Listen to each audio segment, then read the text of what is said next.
Beatrice and Ronnie, I'm real appreciative of your coming here today to tell EJ's story.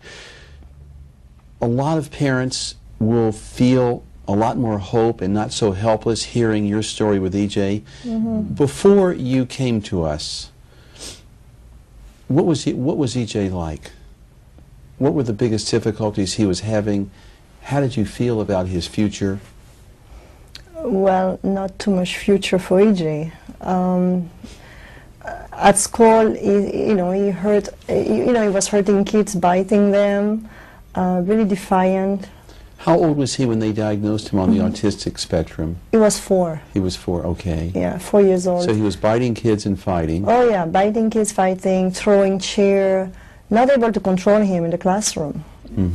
Tantrums. A lot of tantrums. We were not able to go to a church. We cannot, we were not able to do anything. Yeah, we even stopped going to church because we cannot just leave him in the nursery because he just hit everybody, The sad part about it was that EJ couldn't, it was involuntary. He wasn't purposely behaving this way. That's right. It's the way his brain was short-circuiting. He had no control over it, but it put him at total odds with the outside world. Yes. Right. He cannot have any friends. He cannot have, nobody understand him. There was even some parent, when they see me or they see my husband, we're a bad parent. We don't know how to educate our kid. How did you come to us? Through what pathway? Drake, well, I listened to KFI a lot, and To Dr. Laura? Dr. Laura is listening, and she highly recommends Drake because, of course, she's against with the medication, so she recommends it. And I said, like, oh, let me try it. But then that was like about 3 years ago. I tried to contact, but then it was in Irvine. It's kind of too far for us because we live in the valley. And then finally, I was driving along Roscoe, and then I saw the sign. It's like, oh, they open here. Good. So let's do it. That's interesting. Before we started helping EJ, how did you feel about his future, etc.? Was it a feeling of helplessness or hopelessness that you couldn't? Your hands were tied to be able to help him develop? Yeah, our hand was tied. We didn't know what to do. The teacher was telling us maybe we need to have a psych evaluation on him, we need to medicate him, we need to, even look at a place that is not even, I don't know how you say that, but a school that is like only with autistic children. Right now he's in a mixed class. It's with kids who are normal and kids who are not normal. But we were not really agreeing with that because we can see EJ doing things that was okay at home, and at school it was just totally the opposite. Yeah. Future-wise, at that time it was like, it's like we don't know what to do. It's like it's like kind of hopeless thing. No, and when we came to you, we didn't know what to do either. You remember when we came, and it's like it's a step of faith. We just did it. We did it. We came, and he was challenging for us because he was, as you know, would pull the electrodes off at times. He wouldn't keep the electrodes on his head to complete a session. But he did well enough to develop, and he's come a long way. And it's wonderful. It's wonderful for me to watch children like EJ really be able to develop and use their brain to develop and rewire itself in a much healthier pattern, using the brain's own resource for getting better. Let's fast forward to now. He's had roughly close to 30 treatments. What's improved the most for EJ since we've been helping him? Well, we are going to church. You're going to church with EJ? Yeah, with EJ. With EJ. With EJ, and he's playing with other kids. Sometimes he does hit a kid, but rarely. He's doing much better. So this is really a good thing for us that we're able to go to church. The aggressiveness has reduced significantly. Reduced, big time, big time. Also, one thing I was really impressed is when we were able to ride a horse for an hour. Nobody was with him. Somebody was just holding the horse. We're talking a big horse, not a big small horse. I mean, a full-size horse. And he rode it for an hour. An hour. And that we were just we were just amazed. How can he do that? We never expect EJ to do that. So he rode a horse for an hour. Uh-huh. Mm-hmm. In Palm Springs.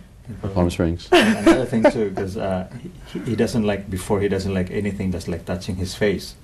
And at that time it's so windy at Palm Springs that it was just like, but we were amazed because I was right next to him. I was riding behind him, and he was just like, he was having fun. He covers his face with when it was so windy, but that was about it. For 1 hour, I mean. We were amazed.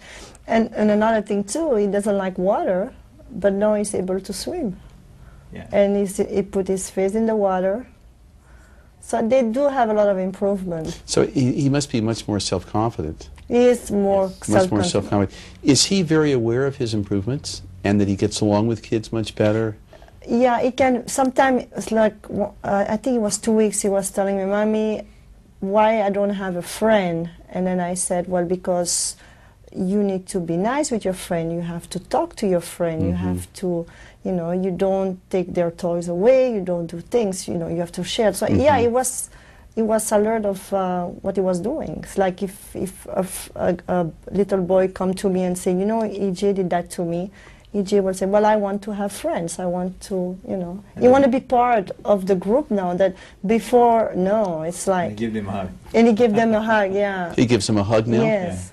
That's great. That's then wonderful. before he was not even able, his eye contact was very limited. The hugging was, you know, almost never. Or he will just put his head down and he will just go like this. But and now never he makes more eye contact. He makes much more eye contact. That's wonderful. It's very important that EJ become aware of what he's improved. And it's very important he connected to what he's doing with the neurofeedback treatment here, because then it empowers him that he can keep developing himself and getting better and better. Well, I think EJ is pretty ready now to go to school. I have good hope for him for this year. Then last year I didn't have any hope.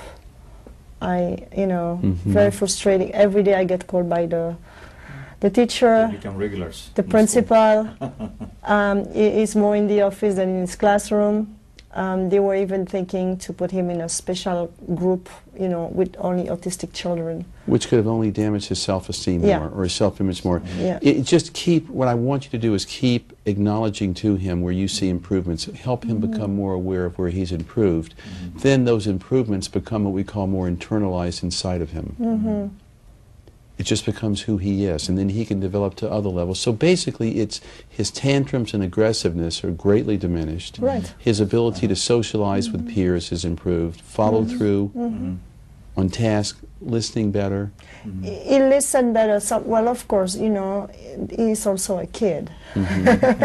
But it does improve a lot. It's like if I tell him it's time to go to bed, before it take at least an hour or 2 hours or 3 hours before he can be able to go to bed. Now, tell him to bed, maybe we will have to repeat 2 times and he go to bed. That's wonderful. And he fall asleep. And yeah, it is great. I think I'm really happy with Drake. And you know. If you had been able to hear a parent tell their story of their child developing in our treatment the way that you're telling the story of EJ, if you'd been able to hear this 6 months ago, somebody else's family talking, it would have given you even a lot more hope 6 months ago. So we want to be able to give hope to other families that feel helpless, hopeless like you did 3 or 4 months ago. Like me, like everything on TV, anything I can hear about autism, I listen. I want to be part of it because I want to help my child, and I want to help other kids. It's not only... Well, you probably impacted on a lot of children today, just with your being open about EJ's story, and I appreciate very much. You're being open and sharing. Okay. Thank you. Thank you.